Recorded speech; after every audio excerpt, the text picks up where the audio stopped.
ज्योत्सना जी और उनके पति जीवन की सारी जिम्मेदारियां पूरी कर चुके थे। पैसे की कोई कमी नहीं थी, तो घूमना फिरना भी लगा रहता था। अरे बेटी के घर जाकर तो मजा ही आ गया, लेकिन विदेश से अच्छा तो देश ही लगता है।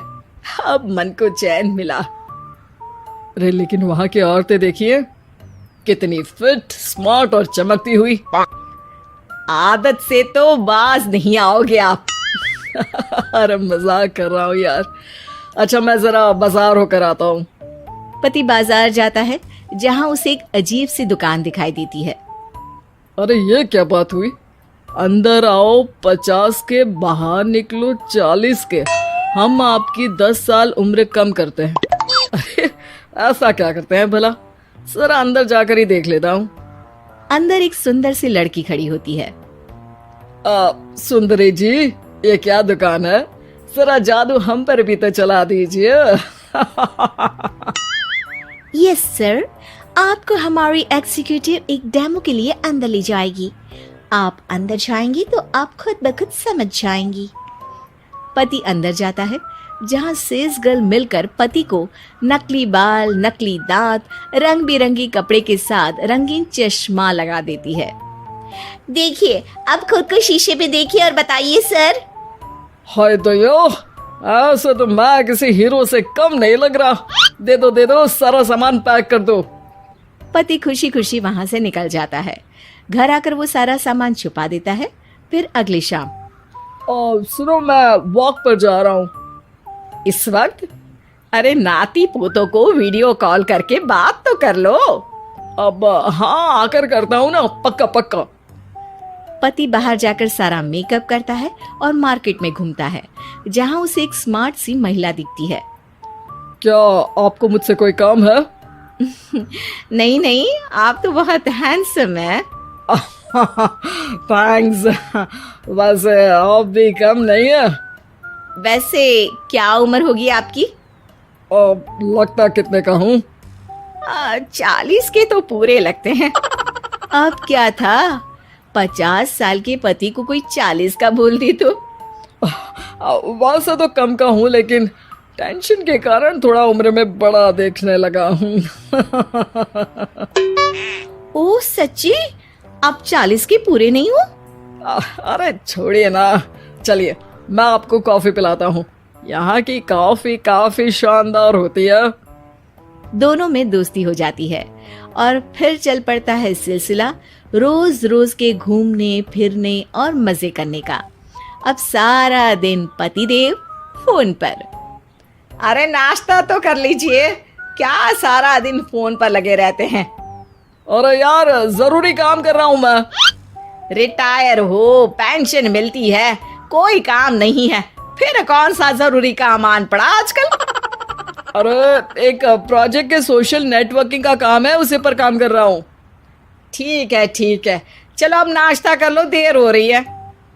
पति अपना नकली सारा सामान बिस्तर के पास छुपा कर सोता, सुबह चुपके से पहनकर बाहर जाता और घर आने पर उतार देता। एक दिन पड़ोसन कहती है, अरे ज्योत्सना बहन, तुम लोगों के घर कोई हैंडसम सा आदमी रहने आया है क्या? अरे कहाँ यार, मैं और ये दो ही तो लोग हैं घर में। हैंडसम सी शक्ल देखे तो मुझे भी जमाना हो गया है। अरे पता नहीं, वो जाता तो तुम्हारे ही घर में है, क्या पता कौन होगा।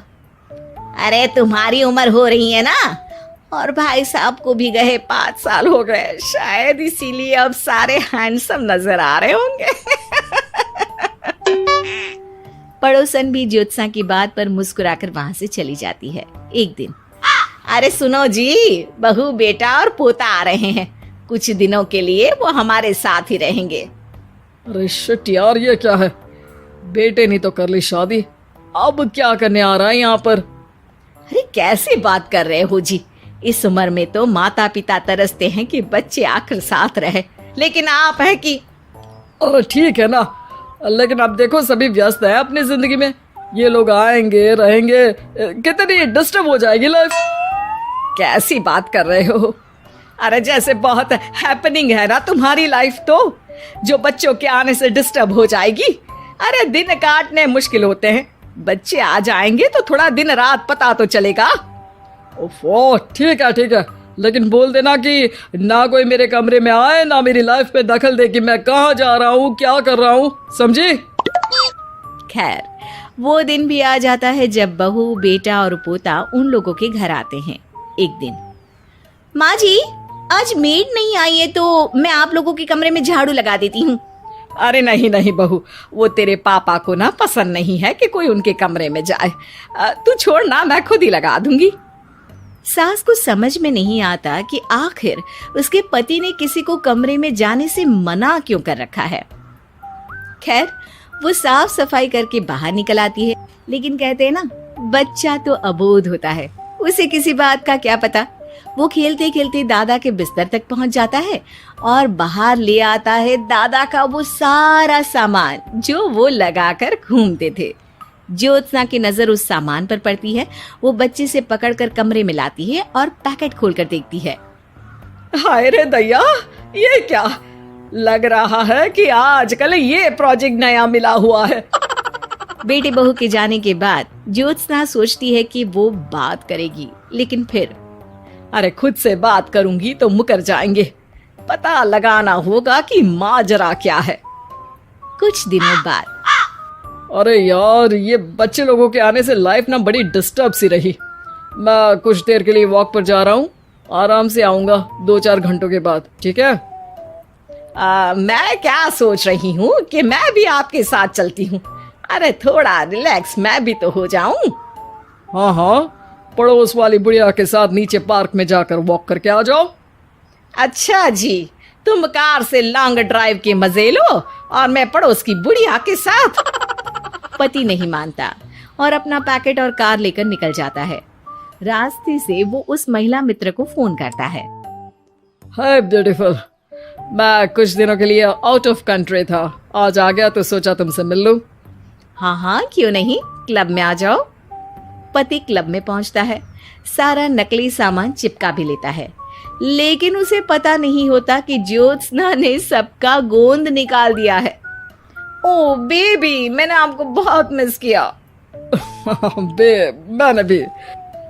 लेकिन वो जैसे ही हंसता है, उसके नकली बाल गिरकर हाथ में आ जाते हैं, जिससे उसका सर गंजा दिखता है। ओ ये क्या! तभी उसका दांत भी हाथ में आ जाता है और ज्योत्सना के पति का सारा बुढ़ापा उसकी दोस्त के सामने आ जाता है। हे भगवान, अंकल जी, कौन है आप? कैसी बात कर रही हो अंकल? मैं तो तुम्हारा दोस्त हूँ। अरे पर हो तो अंकल ही ना। नकली दांत, नकली बाल और क्या क्या नकली है।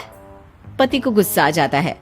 वो महिला के बाल पकड़कर खींचता है, जिसके बाद उसका बाल भी उसके हाथ में आ जाता है और महिला के सारे पके बाल सामने आ जाते हैं। ओह, तो तुम भी उसी दुकान से हो? जाओ 50 की निकलो 40 के। हाँ, बढ़िया आई मुझे अंकल कहने वाली। लेकिन ये समझ में नहीं आ रहा कि मेरे बाल और दांत बाहर कैसे आ गए। तभी वहां ज्योत्सना आ जाती है। जी, मेरी वजह से।